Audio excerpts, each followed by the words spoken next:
kalau kita lihat kan bencana di Indonesia berurut ya, dan ketika bencana gempa bumi dan tsunami di Aceh, itulah akhirnya momentum penanggulangan bencana itu mulai tumbuh di Indonesia.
Terima kasih.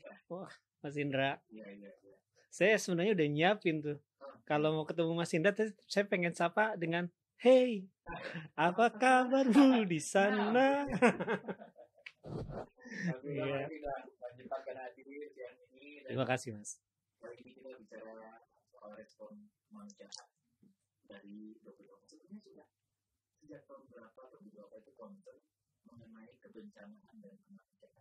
Apakah dari militer atau sudah pikiran atau memang seiring berjalannya waktu fokus juga terpenuhi? Iya, Dompet Dua Hafal mulai concern di urusan kebencanaan memang sejak lahirnya ya.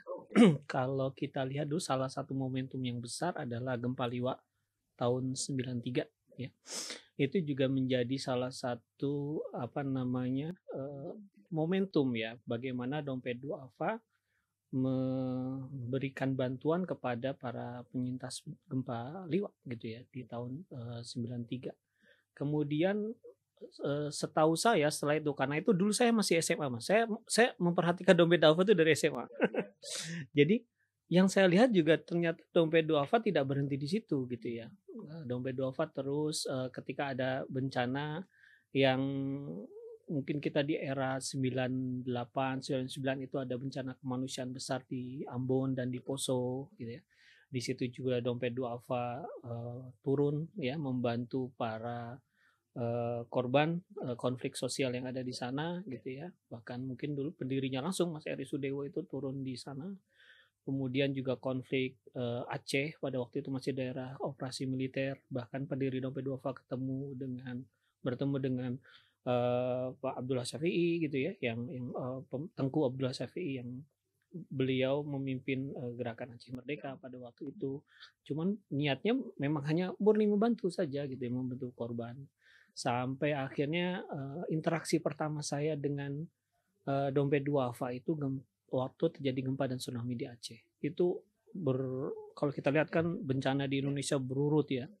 Dan ketika bencana gempa bumi dan tsunami di Aceh, itulah akhirnya momentum penanggulangan bencana itu mulai tumbuh di Indonesia. Ya, kita mulai kenal adanya BNPB, setelah itu kita mulai kenal tata kelola penanganan bencana yang lebih baik sejak saat itu. Nah, saya rasa Dompet Duafa turut hadir ya, turut berpartisipasi dalam membentuk itu semua gitu. Gempa Jogja.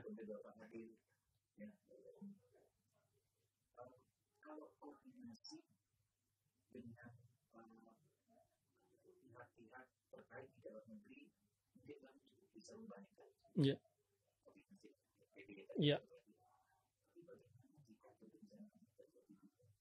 Iya.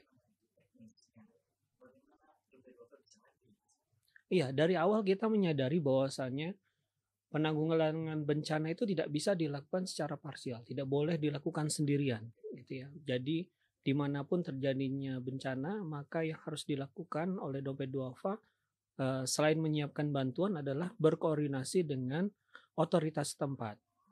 Ketika gempa dan tsunami di Aceh, dulu kan belum ada BNPB, adanya Satkorlak dulu. Kita Ya, ingat betul. namanya Satkorlak gitu ya. Maka langkah pertama kita mendaratkan orang di Aceh, ada yang langsung set up bantuan jalur logistik dari waktu itu dari Medan, kemudian temu ke sampai Banda Aceh, kemudian ada juga yang langsung berkoordinasi mendaftarkan diri di Satkorlak. Itu terjadi di Indonesia. Nah kalau di luar negeri halnya Poland juga sama. Cuman karena kan di luar negeri ini kadang-kadang kita nggak tahu siapa pihak yang berwenang. Maka yang menjadi counterpart pertama selalu adalah kantor pemerintah daerah setempat. Saya punya pengalaman waktu eh, gempa dan tsunami di Jepang. Pada waktu itu saya sedang di Tokyo, sedang latihan relawan. Jadi kadarullah nggak ada niat sama sekali bencana. Kadarullah karena memang kita sedang set up kantor cabang baru di Tokyo. Kemudian kita sedang mempersiapkan pelatihan untuk relawan. Relawannya untuk mengoperasionalkan dari Jepang nih tadinya. Kemudian saya ingat sekali pada waktu itu hari Jumat gitu ya. Kita setelah sholat Jumat di KBRI kita ketemu dengan para relawan, kita janjian besok kita ketemu ya. Ketemunya kita akan latihan santai saja di bukan simulasi, lebih ke karena pas sholat Jumat kita udah ketemu beberapa calon relawan. Kita janjian besok Sabtu kita ketemu di sebuah taman kota gitu ya untuk kita latihan gitu. Kita cari lebih lanjut bagaimana organisasi di Jepang itu beroperasi. Baru pulang, balik kembali ke penginapan, baru buka sepatu, tiba-tiba gempa besar datang. Karena kamar saya dekat lift, itu liftnya kedengeran betul tuh kayak lonceng, jeduk jeduk jeduk jeduk jeduk. Itu adalah pengalaman pertama saya berada di luar negeri dan dalam keadaan bencana. Itu udah ya ya Allah kalau ini akhirnya jadikan akhirnya baik. Itu aja saya cuma berdoa seperti itu. Karena kita datang ke Jepang pada waktu itu untuk setup DTD di Jepang dan kadarullah ada bencana. Terjun langsung. Jadi saat itu akhirnya karena kita posisi ada di Tokyo, kita langsung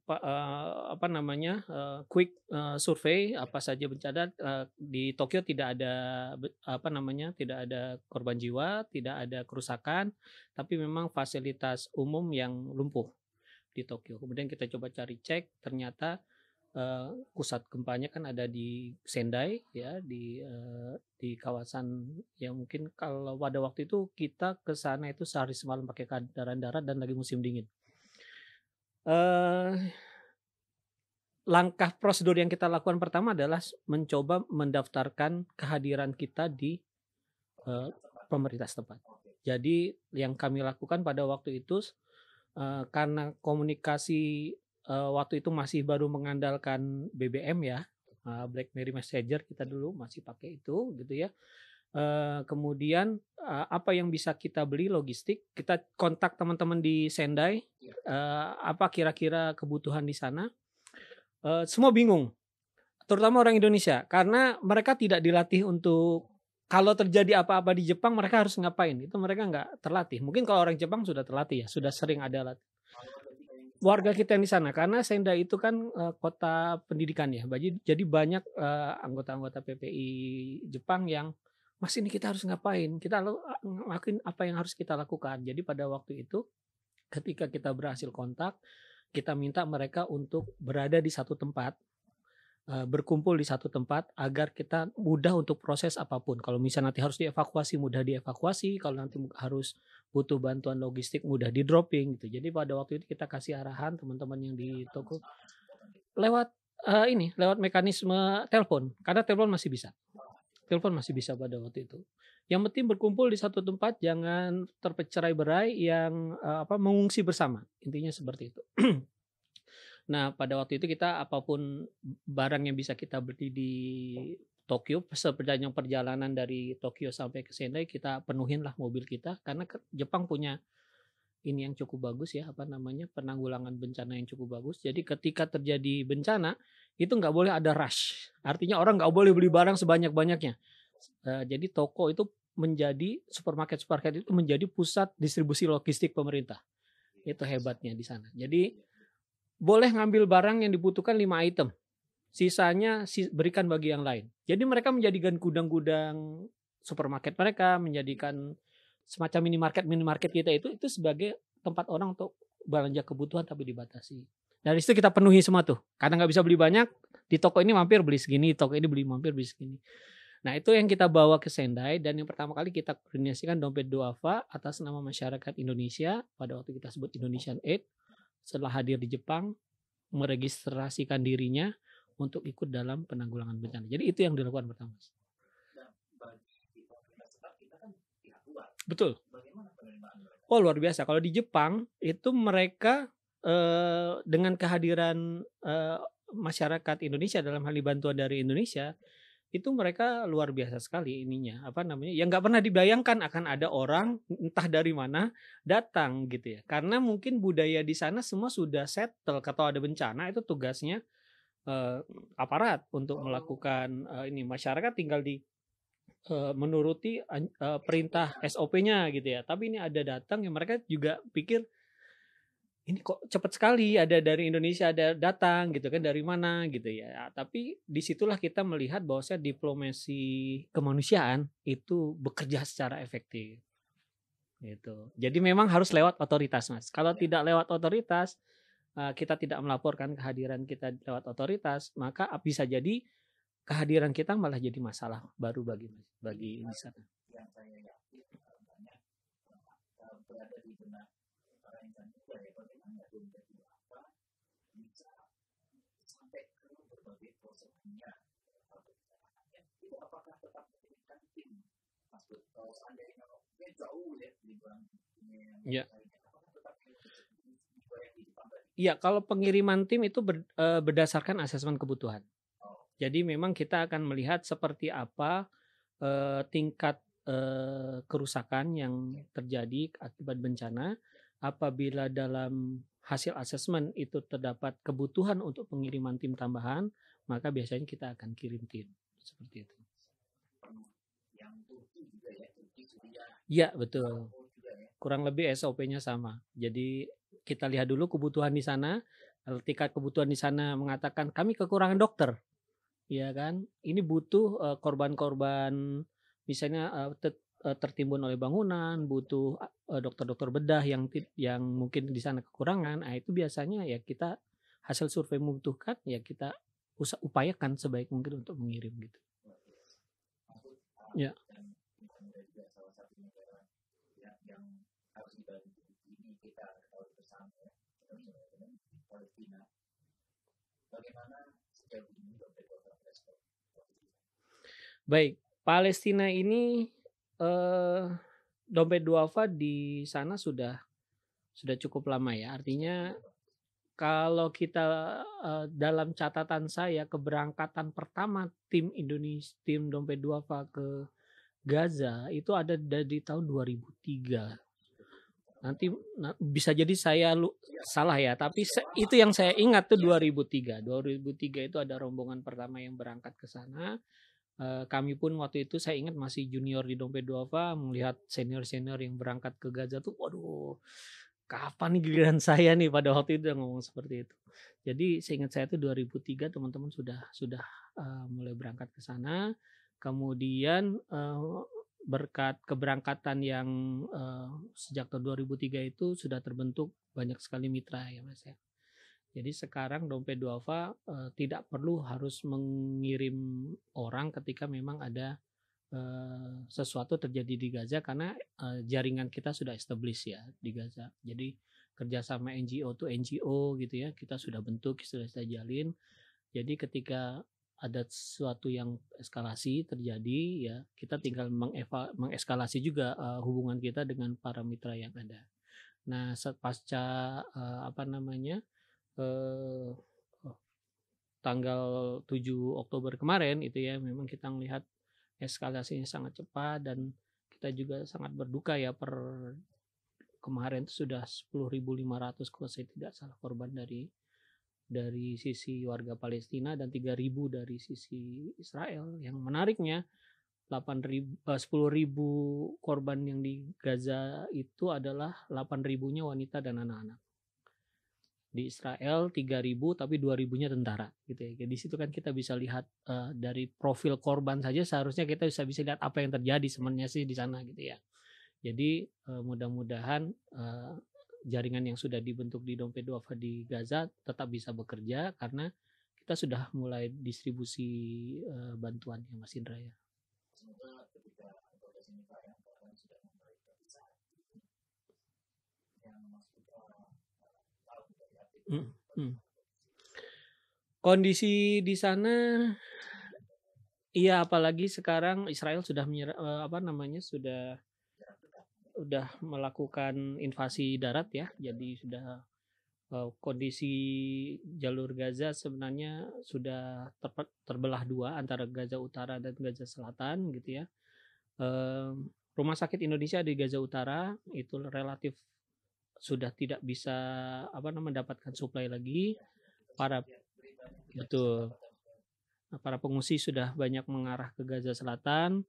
Nah, mudah-mudahan Dompet Duafa bisa membantu para pengungsi yang sudah ada di Gaza Selatan. Setidaknya itu upaya maksimal yang bisa dilakukan sekarang karena UNRWA sendiri sudah kehilangan 75 staf daratnya ya staf lokalnya yang ada di Palestina sehingga untuk jalur bantuan lewat jalur PBB atau UNRWA juga tantangannya cukup besar sekarang.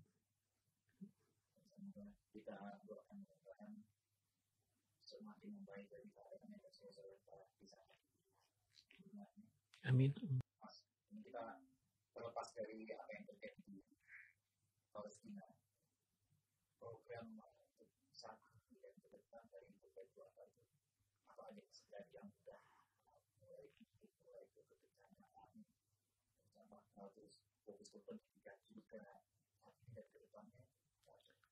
Iya, Dompet Duafa biasanya ketika terjadi sebuah bencana itu membagi tahapan upayanya itu dalam 2 garis besar. Pertama pada tahap tanggap darurat. Pada tahap tanggap darurat ini adalah memenuhi semua kebutuhan dasar. Ya, baik itu kebutuhan akan makanan, minuman, air bersih gitu ya, obat-obatan. Itu adalah kebutuhan-kebutuhan yang sifatnya harus segera dipenuhi gitu ya.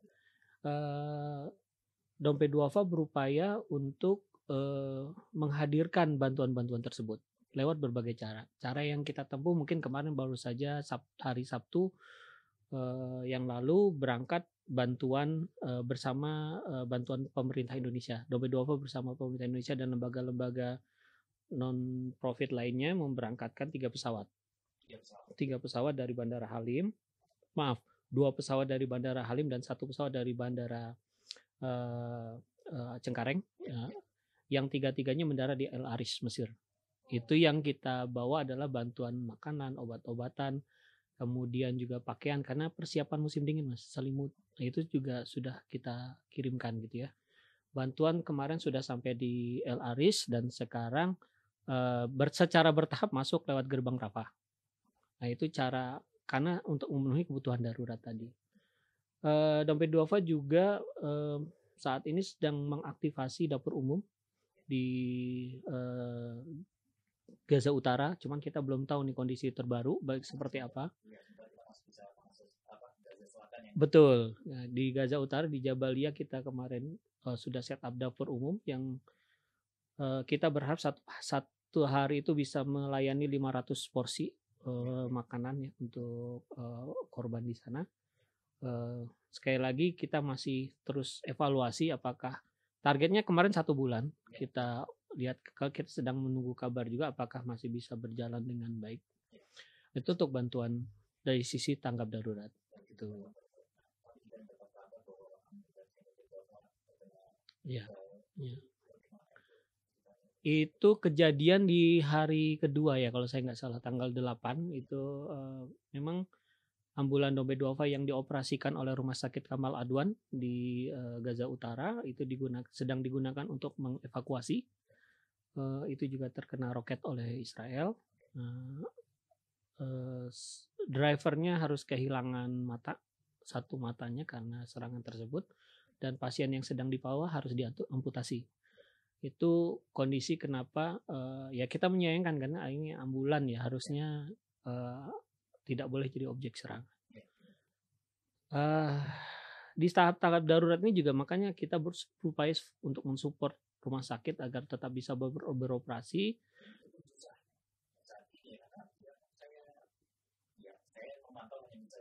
Iya, iya.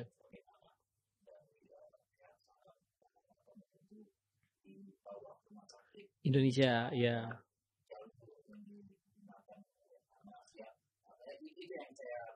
Betul, dan kemarin kalau nggak salah saya Israel sudah meralat itu. Jadi harusnya mereka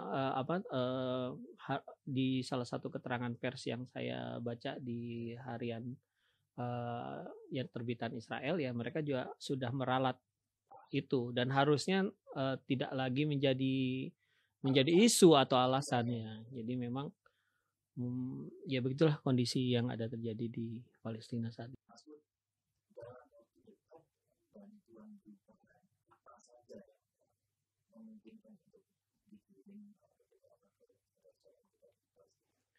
Ya, kita masih berkoordinasi dengan pemerintah Indonesia, dalam ini Kementerian Luar Negeri ya, karena pemerintah berkomitmen juga. Kemarin Pak Jokowi juga mengatakan bahwasannya ini adalah bantuan tahap pertama. Dan kami tentu saja berharap fasilitasi pemerintah Indonesia ini bukan jadi bantuan yang terakhir gitu ya. Kita berharap karena ada bantuan yang pertama, maka ada yang kedua, ketiga, dan seterusnya. Nah, saat ini kita sedang berupaya dengan teman-teman di Indonesia Humanitarian Alliance bersama Kementerian Luar Negeri untuk mencoba mengirimkan bantuan tahap 2. Masih berupa logistik dan obat-obatan. Mungkin juga plannya masih sama lewat LARIS. Tapi mungkin kita sekarang coba untuk menggalang koordinasi bersama dengan NGO yang lain untuk charter pesawat sendiri. Karena dukungan dari masyarakat Indonesia lewat Dongboy Dova ini tinggi sekali, dan kita menghitung kayaknya dengan dukungan dari masyarakat ini mudah-mudahan bersama NGO yang lain kita juga bisa nih charter pesawat seperti yang dilakukan pada tahap pertama gitu ya. Tahap pertama kan 2 dari Hercules dari TNI dan 1 charter gitu ya. Nah, kita sedang berencana untuk ke sana. Mungkin di tahapan kali 2 ini akan lebih kita lengkapi, selain ada barang bantuan berupa obat-obatan, food dan non-food. Non-food ini salah satunya kita fokus dengan bantuan untuk para wanita. Jadi wanita dan anak-anak. Jadi ini adalah kelompok rentan yang kadang-kadang kita lupakan ya. Kita dapat berita di sana bahwasanya banyak para ibu di sana yang harus menggunakan pil penunda haid gitu ya, karena untuk menghindari haid gitu ya, karena sanitasi di sana kan sedang sangat berat ya. Itu makanya kita coba memasukkan item-item kebutuhan wanita dalam manifest barang kita yang akan kita kirimkan untuk tahap kedua. Kita juga berencana mudah-mudahan setelah, ya kita nggak tahu ya redanya kapan ya, tapi karena ambulan Dompet Duafa di sana, ambulan itu ada 2 Mas Indra. Yang satu kita nggak dapat kabarnya. Kemungkinan berserta operatornya sudah tidak bisa kita hubungi lagi. Kemungkinan sudah syahid. Nah, yang satu yang masih dioperasikan oleh Rumah Sakit Kamal Adwan ini kita rencana akan kita perbarui. Jadi boleh saja boleh saja Israel menghancurkan ambulan kita, tapi kita akan kirim lagi ambulan lagi. Kita akan kirim ambulan lagi karena amanah masyarakat Indonesia kepada Dompet Duafa cukup besar ya, terutama yang berwakaf khusus untuk pengadaan ambulan. Ini kita nggak boleh main-main ini karena amanahnya dari donatur, ini wakaf saya untuk diberikan ambulan lagi gitu ya. Nah, itu kita sedang upayakan, sedang kontak supplier yang bisa menyiapkan ambulan agar bisa masuk kembali ke Gaza. Itu sedang kita eksamin juga rencana-rencana tersebut. Betul.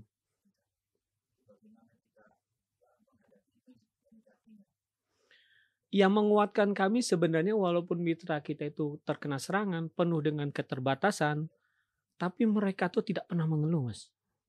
Ini yang membuat kami malu sebenarnya di Indonesia gitu ya. Mereka berupaya menghubungi kami setiap kali mereka bisa komunikasi, mereka komunikasi.